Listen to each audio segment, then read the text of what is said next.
This week, Matt Johansen joins us to talk about targeted attacks conducted by Chinese threat actors and the back door in the back door. Stay tuned. Below the Surface coming up next.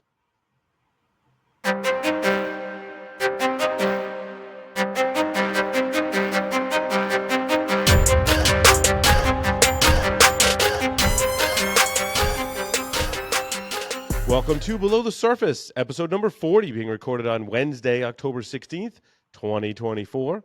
I am the sole host this week, Paul Asadoorian. Alan Alfred couldn't make it this week, but I want to remind our listeners, of course, that you can learn more about Eclipsium by visiting eclipsium.com/go. You can find the ultimate guide to supply chain security, an on-demand webinar I presented called Unraveling Digital Supply Chain Threats and Risk, a paper on the relationship between ransomware and the supply chain, and a customer case study with DigitalOcean. Of course, you can see our product in action by signing up for a demo, all that at eclipsium.com/go. I'm joined today by Matt Johansen, who wrote an article, and then I roped him to do a podcast with me. So, Matt, welcome. Why don't you give our listeners a little bit about your background? Hey, yeah, Paul, thanks for having me. I was going to say long-time listener, first-time caller, but we've done a few of these lately, haven't we? We have. Super cool. But yeah, Matt Johansen, been in cybersecurity going on probably over 15 years now at this point. Currently the head of software security at Reddit. But yeah, as Paul said, I also run a cybersecurity news publication called vulnerabilities.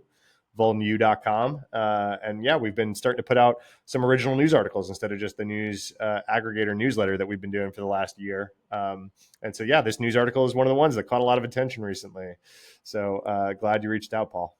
Yeah, it's awesome. So I guess we'll just dive right into the article, Matt. And, you know, this particular piece is about Chinese threat actors that I believe they dubbed part of the Volt Typhoon group that were targeting ISPs and specifically going after the ISPs' connections into the wiretapping facilities that they have. It's interesting. I remember way back in the day working for a university type organization and talking about Kalia when it was first either being ratified or introduced. I think that's like around 2007 is when it was introduced.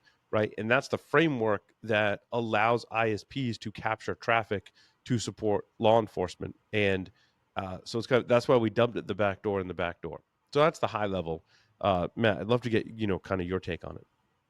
Yeah, I think this is one of those moments where we all kind of point and go, see, this is why we don't like backdoors, right? This comes up a lot, right? And this is one of those times where cybersecurity comes up in politics, right? Where you actually get like the congressional hearings and people talking way above, their pay grade. You get the people that are asking the head of TikTok, does TikTok access my Wi-Fi, right? You get those people asking about really deep level encryption stuff, which, to be fair, not even a lot of cybersecurity experts are really good encryption experts, right? This is generally very, very academic level stuff, right? It's a niche within a niche for sure. And yeah, you get a lot of these campaigns under the guise of we're here to protect you. Let us access all of your information so that we can protect you better. And it's one of those moments where privacy and security are actually at odds with each other. Not, generally, if you think about like privacy teams at companies or security teams at companies, maybe they're sister orgs, or maybe they both report to the CISO or something like that. And out in the world, those two concepts aren't necessarily generally aligned, right? And this is one of those moments where it's like, hey, at some point in the past, we all agreed to give up some privacy because they convinced somebody that, hey, we need to do this for the good of whatever we're doing. And there is this whole system of like lawful wiretapping. Basically, a 3-letter agency can go to any broadband provider in the US and they must have a way to give them access to monitor whoever they're monitoring. Right. This comes up a lot. With a warrant. Yes. And not a special warrant. I think just a regular warrant, just right? A warrant. Or is it... yeah. Just what is the FISA? Is it a FISA court warrant? Is that the court that governs federal warrants? Yeah. I think there's the FISA court. Yeah, then that there's was the in the Snowden. Snowden was like a kind of attacking that process at one time, and then I think it was President Obama, right, that made some reforms with that. Yeah, and then you'll see things like ETSI or I think it's called CALEA, CALEA, right, or Yeah. different like jurisdictions on this, right, and where they actually have kind of the architecture of like law enforcement agency with like some sort of warrant approving authority, can then come to uh, the broadband provider and with the piece of paper and say, hey, you got to give us access to this person's Hmm. thing. You see this come up a lot with not even just broadband companies, right? It comes up a lot with iCloud. Apple's Mm. fairly famously a privacy champion. They literally have billboards that just say the word privacy. They think it's a differentiator for them that Hmm. they, uh, especially comparing themselves to one of their biggest competitors, Google, in like the Android versus iPhone conversation. Whereas Google is kind of like antithetical to privacy, right? They're an advertising company by heart. So, Sure. very good at security, but definitely, you know, not super privacy focused company. They, definitely collecting a lot of data for advertising purposes. And Apple going, hey, well, we don't make our money via advertising. So we're going to sell you the Hmm. device. And that's the end of transaction for that kind of thing. And so then you get iCloud and you get a lot, it comes up in the news a lot where law enforcement agencies are saying, hey, we have to be able to scan everyone's iCloud for whatever the hell we want that we're going Hmm. to call nefarious, whether it's save the children and like child exploitation material or it's anti-terrorism or whatever it is, whatever the scariest topic to like drum up the most emotion is to like to, kind of chip away at that like personal digital privacy.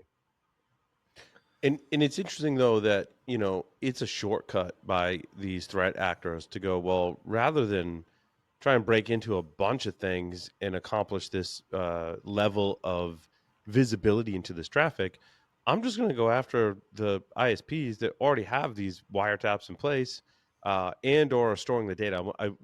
It was the Wall Street Journal that broke this article, and there was, I don't think, any technical details in there at all, which was kind of disappointing. Some of the other Typhoon campaigns, we've gotten some actual TTPs and a lot of good information to help defenders. This one, not so much. They were just like high level.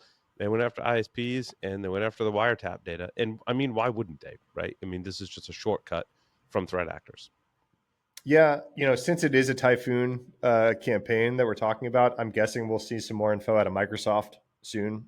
Their threat intel team is really good at putting together those reports, especially on these groups. We've seen some prerequisites of this one coming for a bit now, right? We were talking a little bit before we hit record, right? Like the Typhoon groups have been poking and prodding at the like more backbone of the internet type organizations, not just here in the U.S., right? But there was a specific campaign in Taiwan and a specific campaign in Mm-hmm. Guam that Microsoft was kind of looking at and going, hey, this seems a little bit like demonstration of capabilities going on over here, right? Of Mm-hmm. like uh, compromising and monitoring, backbone cellular services or backbone internet services to be able to mass monitor and mass collect in those places. And then you have That's on the other interesting because end in that the was that U.S. was Volt Sorry, go ahead. that was Volt Typhoon, right? And Microsoft wrote that up Yes. last year, I believe. Yeah. Yeah. That was Volt Typhoon, the Taiwan and Guam campaign. There were two campaigns Mm-hmm. by Volt Typhoon, and then you've got on this side of the fence, you've got FBI Director Wray going before Congress saying, "Hey, we have evidence that China has done mass exploitation of the same things that we're seeing in Taiwan and Guam over here in the U.S." Right? These router or edge devices, edge network devices, is kind of what Mm-hmm. he's the verbiage he used. And, hey, we have evidence that they have done the mass exploitation here, but they've not used it. Right? I think that might be like Yeah. potentially crossing the line into escalation, right? That maybe Escalation into warfare. yeah, Yeah. yeah, You that know, they it's weren't funny. ready to It's funny, do. Matt. Well, it's not really funny, actually. It's kind of scary that in 2011 ish timeframe, I gave a presentation at BrewCon titled "Embedded Devices in My Plot to Take Over the World."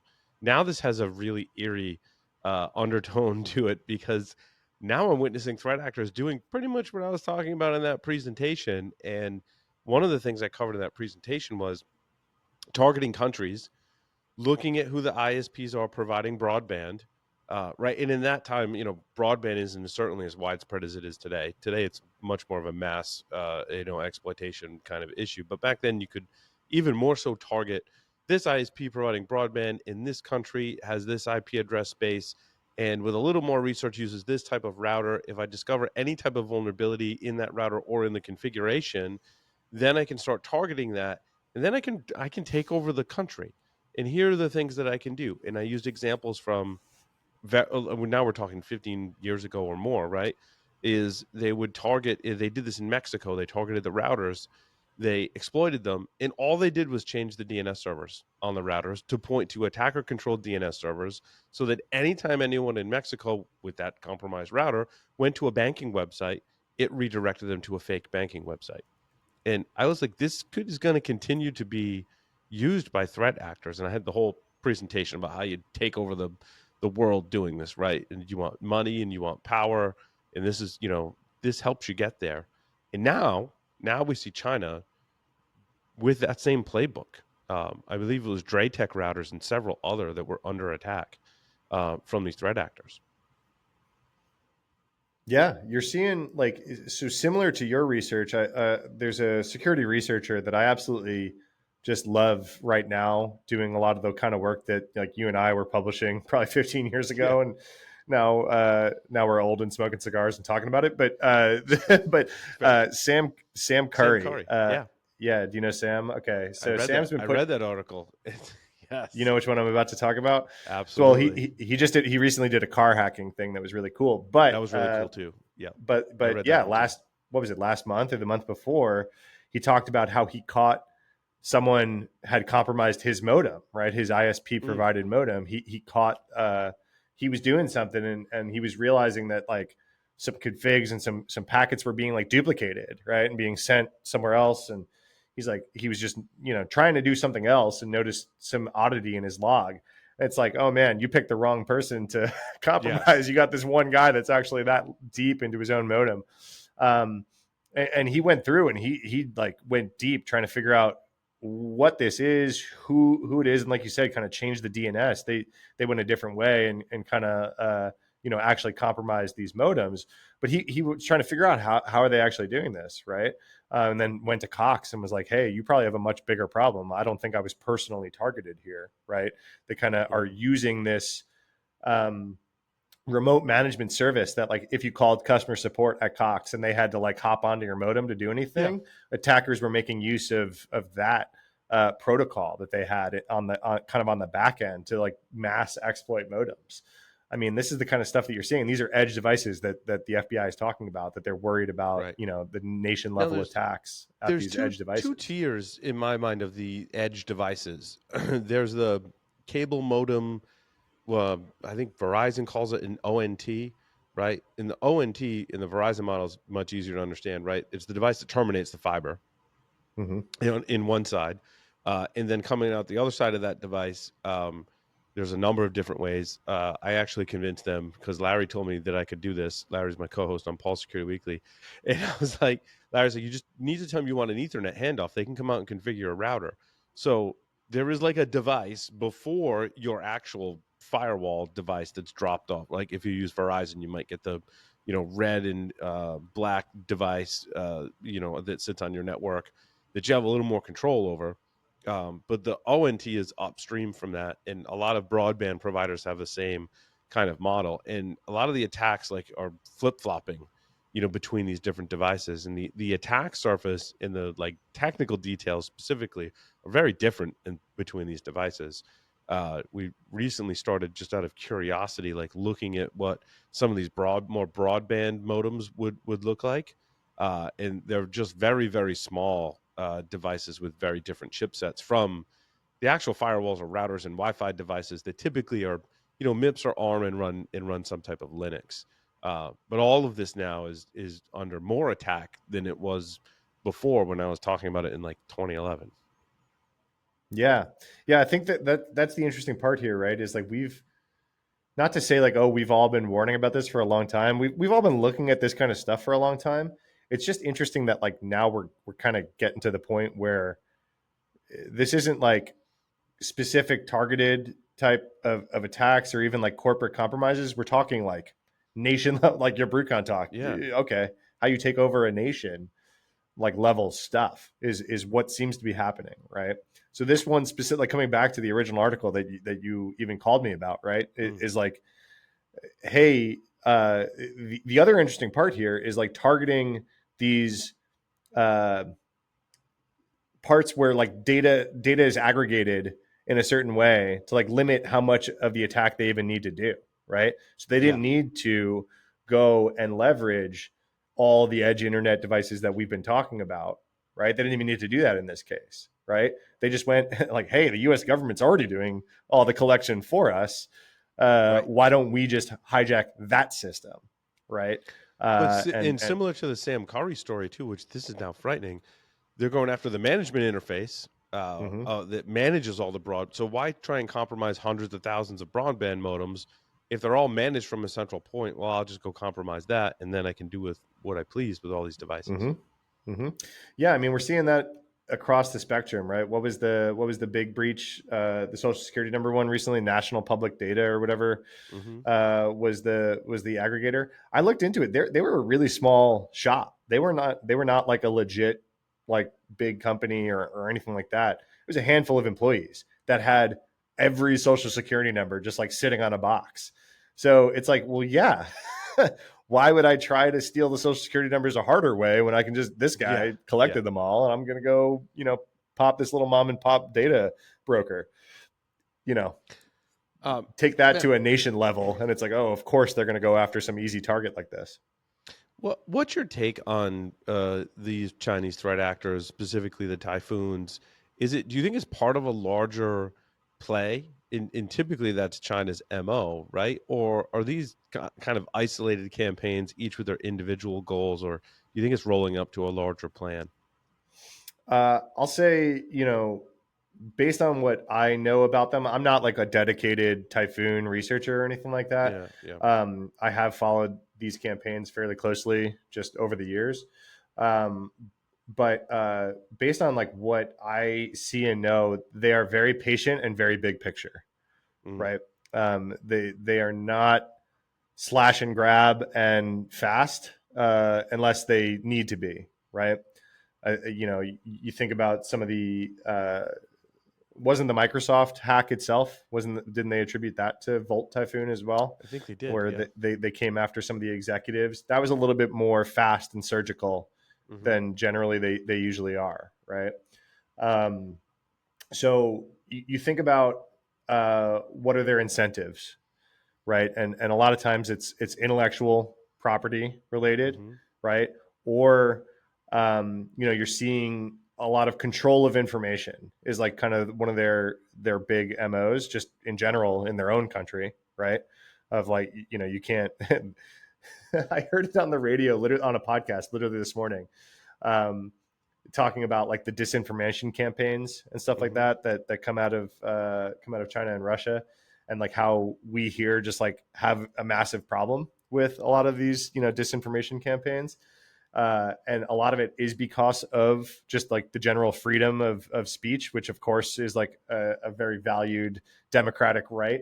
And Mm, it's like, yeah, you lose different disinformation problems as you strip that freedom away. So to go back to like the privacy versus security, right? So these mm, these actual like rights of you.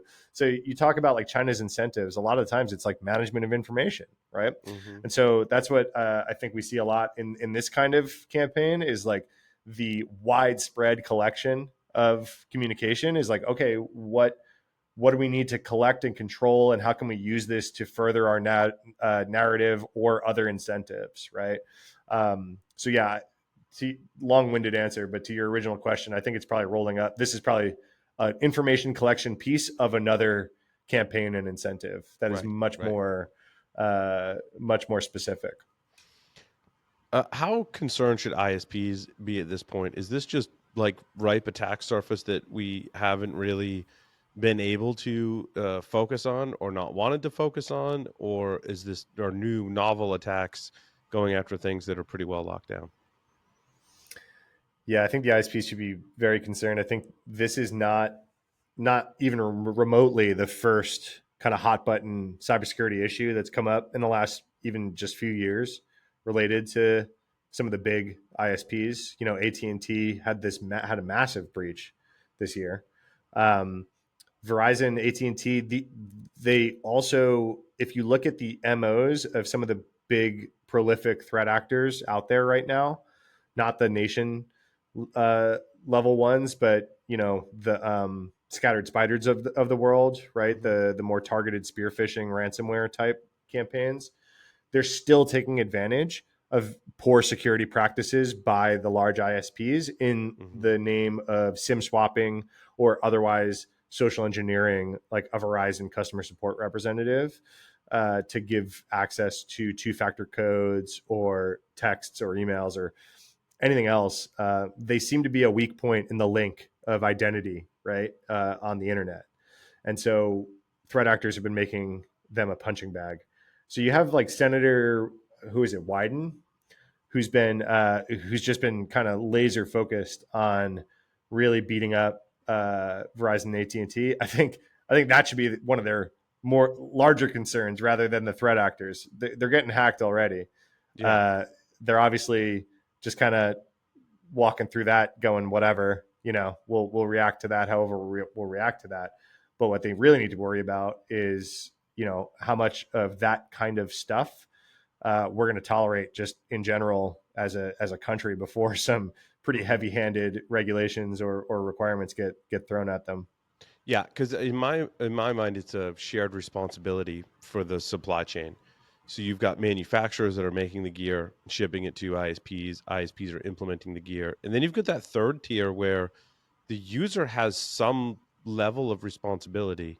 I don't, because I don't. I use my own firewalls when from. I don't use the one from the ISP, and I think Sam Curry kind of touched on this. Like he gave them their router, and then they like wouldn't give it back because they're like, it's not your property, which is dangerous when we start looking at it from a security perspective, right? Because when we purchase a device, there are certain protections that we now have, thank, thanks to the EFF, the right to repair and other things that we can reverse engineer our own devices because we own them. If we don't own the equipment, right, it's up to the ISP to do that, who has a relationship with the upstream manufacturers, who then all these devices are comprised of 20 to 40 different types of chips with all different software and firmware on them. They have upstream suppliers that has to come secure from them. So we have a lot of challenges, and we can't be blaming one party, and we also can't be pointing the fingers at each other. Thoughts on the supply chain for specifically these ISPs and various appliances? Yeah, I mean the shared responsibility model makes a lot of sense. You know, I think even just changing your password out of the box and keeping the firmware up to date puts you in like the Yeah, top percentile of like not being targeted for this kind of stuff, right? So like obviously users hold some bit of that, but then you look at, you know, top researchers like Sam or like yourself who have kind of like you run some of your own stuff, but you're still getting, you know, the pipes from yeah, an AT&T or from a Cox or from a, you know, uh, Comcast or whoever it is, right? And I mean, talk about some of the frustrations that like as a security expert, like what level of identity verification could I possibly like they only offer so much, right? hmm, So like when it comes to a SIM swap, there's only so much you can do in the shared responsibility model as a user to hmm, not get SIM swapped, right? It like I've been an incident responder on some like more targeted uh, hacking cases where the FBI is involved, and even they kind of throw their hands up and go, you know, like, hey, call your cell phone provider and tell them yeah, something, but like, good luck. It depends on like what customer support rep you get, and honestly, they only have so many levers to pull. And you get to the chips and stuff like that. There's not a whole lot of security like money, vendors, research going into like and how do you even do it at scale? Like verify that the hardware that we're ordering from wherever is what we think it's supposed to be, right? yeah. How would you possibly verify that at scale? We have challenges with that, and it's not. You don't want to name names, but so there are certain vendors that allow you to have access to the firmware and encourage it, and maybe also produce an SBOM, maybe hardware and firmware components and software as well inside of that SBOM for however much you believe the SBOM. We'll table that topic, but a lot of, on the flip side of that, a lot of vendors don't offer access. So like remote access into the device to interrogate it to go, is it secure? Did someone compromise it? Is not great in a lot of cases. Also, they encrypt their firmware, which is super annoying as a researcher if you want to look at the firmware and it's encrypted. But I think there's a lot of reasons for that. Some of which could be to protect intellectual property. Some of which could be to prevent researchers. Although I don't think the driving factor behind encrypting firmware is to prevent researchers from looking at it. I think it's more to protect their bottom line in intellectual property more so than anything else. So we've got a lot of challenges, and we have very poor. So the end result of that, Matt, is we have very poor visibility into a lot of these devices, whether it's a broadband modem down to home consumer gear, down to enterprise gear, from all the major manufacturers that have had vulnerabilities in router switches and VPN appliances. We've got a visibility challenge, which is, do you believe why attackers are going after that? Is because of our low visibility? Is that their motivation, or is it more opportunistic for them at this point? Yeah, I think it comes back to that point that we were making earlier of like go where the data is most collected, like Mm-hmm. least amount of effort of like what do I need to compromise versus like most output, right? So you go like um on one end of the spectrum you have spear phishing, right, where you're literally just targeting this user's their mailbox, their access, right? Then maybe you kind of come over and it's like, oh well, yeah, it's spear phishing, but it's spear phishing an admin at some company that's going to have access to a whole bunch of logs or something like that, right? Versus, hey, if I can get on the devices that like are these backbone services, right? Well, I don't need to go worry about any of the people. They have no control over their own pipes. So you have the Yeah. most security minded people on the planet, and then like at one end, and then the other end is like, oh well, guess what? Like, here we have this system that has this, wiretap capability to decrypt encrypted traffic because the government Mm-hmm. says that you need to be able to. Well, there you go. I don't need to worry about, you know, standing up Well, and to your point, pineapples. Matt, there's another thing I'll glom onto that, and to support your point is the attackers want to do less work and deploy as little infrastructure as possible. So they're using these appliances and network gear as C2 infrastructure because it's already there. And it has access to the internal network. It has access to the internet.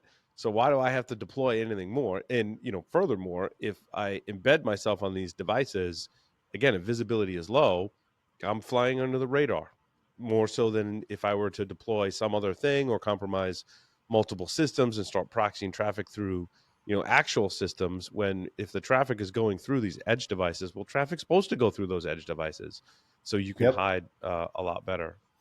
There's also like if you're trying to compromise end users, a lot of times besides like social engineering or anything like that, you're burning an ODE, right? Mm-hmm. Like those things that like, it's hard to come by like a Chrome 0 day, right? And Yes.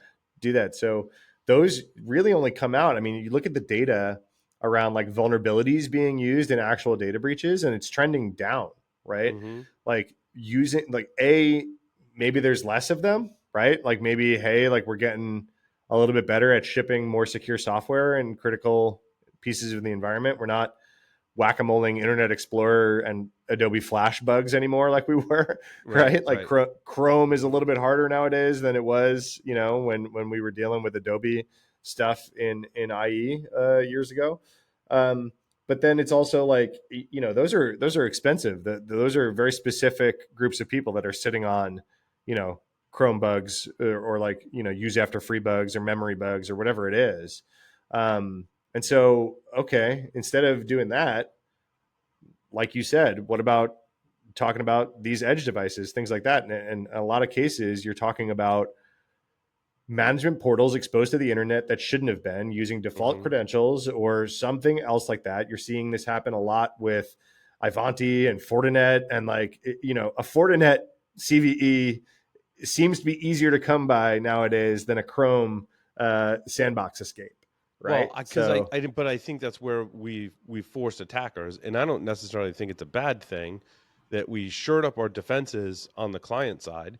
Because I absolutely agree. I think especially use Chrome as a great example. It's much harder to get a working Chrome exploit today than it ever was before.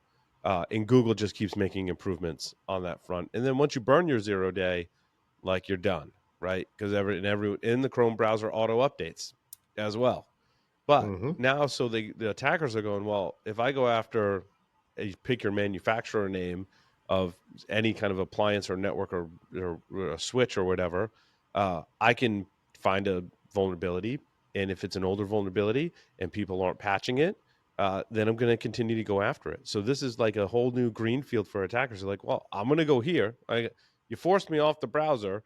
So now I'm going to go here. And and again, I don't want to pick on manufacturers. I don't think No, it's not Avanti's fault. Like all of a sudden, attackers were like, "Well, if I keep finding flaws in Avanti, it helps me achieve my goal." They're not picking on Avanti necessarily.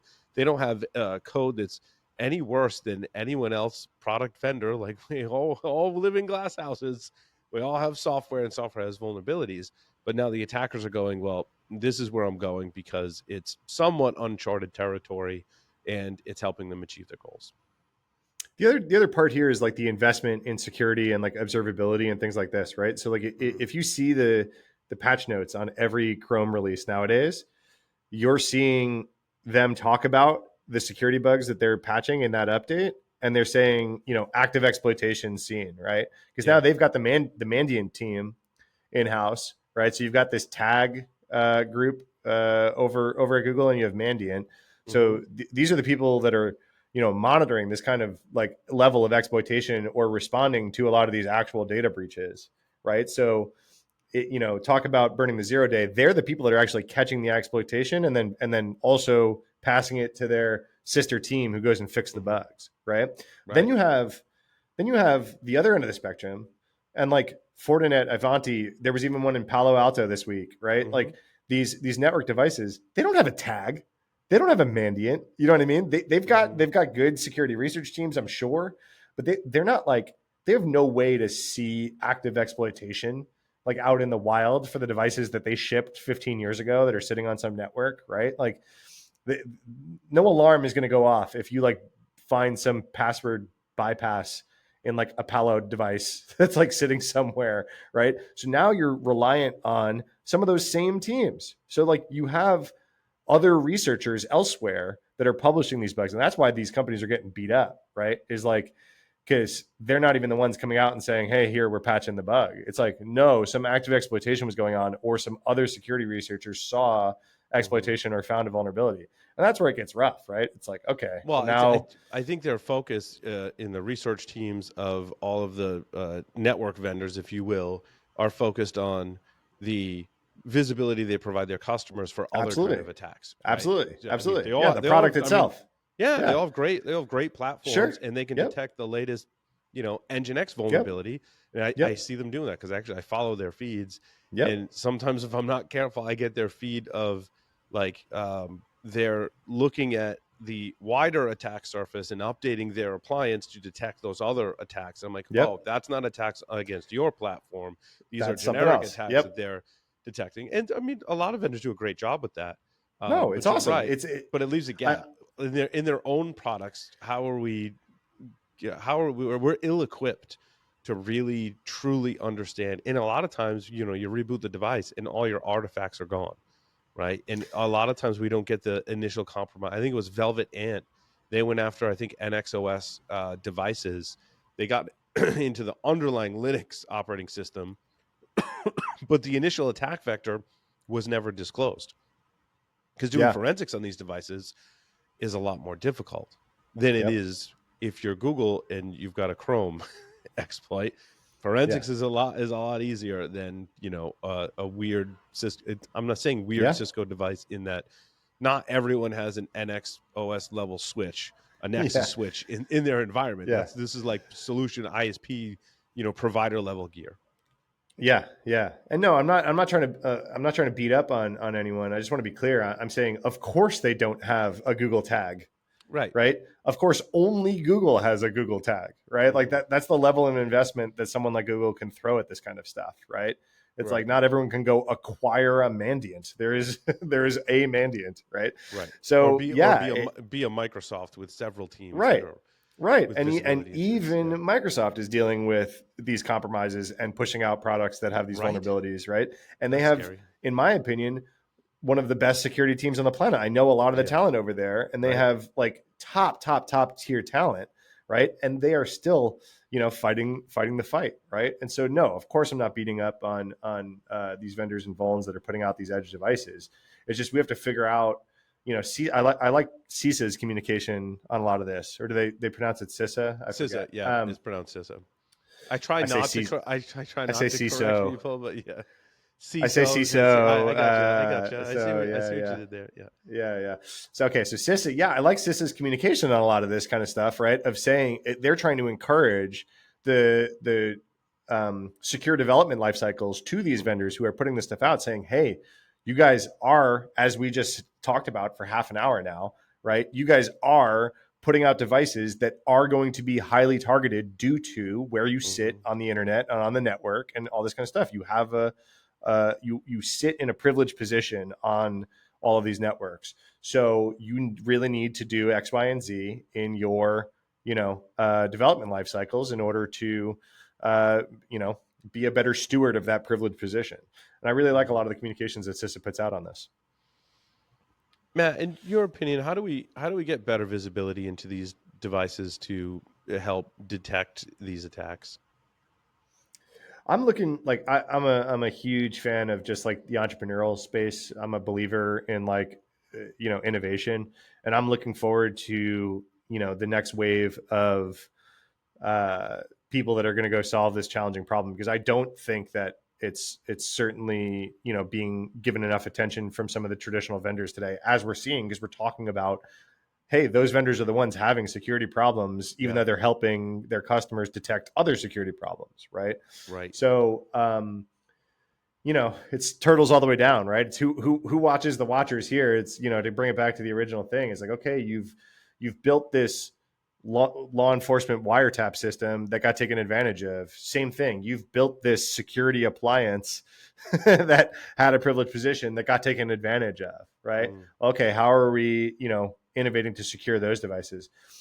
I think personally how I've seen some good companies do this is just better observability of their own things, right? And not trusting like to overuse the term the zero trust architectures of the world, right? Where hey, nothing is like a magic has access to everything spot on the network.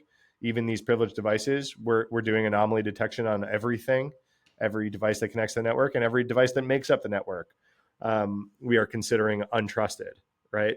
And that's where I see teams really making strides. Is like, okay, how are we doing modern observability tactics? Detection engineering is like an exciting field for me to follow right now. Um, that job title didn't exist a few years ago. I really, really like that job title. I think getting more engineering talent into cybersecurity, less cybersecurity analysts and more cybersecurity engineers. Nothing wrong with security analysts, obviously, but as we kind of level up our engineering talent and to be able to automate and write secure code and then write security automations into our SOC, I think that's going to be really powerful over the next few years as those job titles start to get more popular. I Yeah. don't know. What do you Again, think? I think it's a shared responsibility. We want Yep. better logs from these devices, but we don't have them. But with better logs, we can do what you were just describing. That is get better at analyzing it, operationalizing it in the SOC, in all of those things for sure, right? But right Yep. now, visibility is hard. It's hard to. I mean, we've built some detections for these threat actors, and we can only do that for so many devices and platforms because we don't often have that visibility. So, like my call to the industry is like have bug bounty programs, let people analyze your firmware and allow people to interface with your various platforms to both verify and analyze what's happening on these devices, because that's one reason attackers are going here. They're going here because It's a pain in the butt to upgrade them. I mean, that's a general statement, right? But for the most part, though, we've worked in security for how long, Matt, right? And applying a firmware update on these devices, we know is kind of dicey. And I get it. You know, I don't knock anyone for that because it's hard. But we need that visibility and control of these devices that often we don't get. And attackers know that. And that's why they're like, oh, if I can live in a Cisco Nexus switch for a little while, who's going to be looking there? How are they going to find me? Right. Yeah. And so Yeah. that's my concern. And that's why I think you're right. We need more innovation in this area. Yeah. I think the incentives need to align a little bit more, right? You've got this Senator Wyden kind of talking about like these fines that we throw at AT&T for losing all their customer data is like the money they make in like 10 minutes, right? So it's like Mm-hmm. it's not proportional enough to really incentivize them. It's not even a speeding ticket, right? So I don't know if larger fines is the answer or not, but we have to align incentives a little bit better, um, especially talking about these internet backbone broadband providers or Mm-hmm. devices that really run the entire world's networks. How do we align the incentives with them enough to take this kind of stuff seriously and running their own Right. software security programs more seriously? Incentives get tough with things like ISPs. Right. I think somewhat easier if, the example is if you're going to do business with the federal government, CMMC is trying to say you have to abide by these minimum security standards or these compliance frameworks, which I think is positive. When it comes to ISPs, they're like, I don't, we provide internet for everyone. So, the Yeah, only they're like, other good luck. option is a fine. But like you said, fines aren't a great way to enforce security at all. I mean, we've seen that like Facebook gets a fine. They're like, whatever, it's $1 billion. Like, whatever. you know like Yeah, it's not yeah. it's not how we get it done. Yeah, I don't know what it is. I think you've seen a lot of regulations come out of Europe really drive a lot of Yeah. privacy, consumer privacy things forward. A lot of consumer rights things, right to repair you brought up earlier. Hmm. Even the standardization on USB-C. A lot of that is coming out of just wanting to do business in Europe, right? And there's the monetary incentive to like not have production be two different ways, right? The US way and the Europe way. So we're kind of reaping the benefits of some of that. Sure. I think there's probably going to be something like that, right? Where someone somewhere big enough incentivizes not just these broadband providers, but the device manufacturers that are really building the foundations of the entire internet. Um, yeah, someone's gonna Yeah. pass a rule that says if you want to play over here, you have to be this tall to ride.